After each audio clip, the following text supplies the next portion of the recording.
எடப்பாடி தான் செய்த தவறு மன்னித்து அந்த பொதுச் செயலாளர் பதவியிலிருந்து ராஜினாமா செய்யாமல் அண்ணன் ஓபிஎஸ் அவர்கள் போக மாட்டார். அது எப்படி போவாருங்க?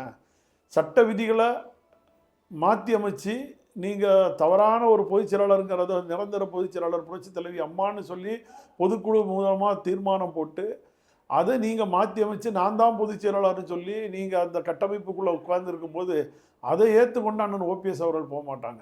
அதை எந்த தொண்டனும் விரும்பவும் மாட்டாங்க. அதுக்காக தானே சட்ட போராட்டமே, அவருக்காக தானே சட்ட போராட்டமே அவர் பண்ணிட்டு இருக்காரு 3 ஆண்டு காலம்.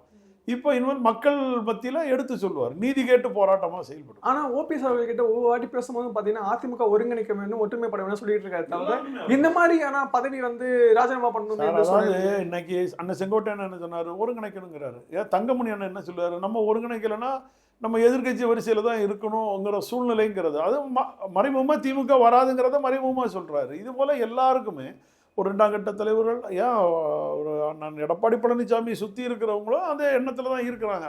ஆனால் அவர் ஏதோ ஒரு நிர்பந்தத்துக்குள்ளே மாட்டிக்கிட்டு இருக்கிறார். அந்த நிர்பந்தத்தை விட்டு அவர் வரணும், இல்லை அவர் தன்னுடைய பொதுச் செயலாளர் பதவியை ராஜினாமா பண்ணணும், பழையபடி ஒருங்கிணைப்பாளர் பதவிக்கு கட்டுப்பட்டு நம்ம எல்லாம் ஒரு தாய் பிள்ளையாக நம்ம செயல்படுவோம்னு சொன்னாங்கன்னா ஒருங்கிணையும் அதிமுக வெற்றி பெறும், ஆட்சிக்கு வரும்.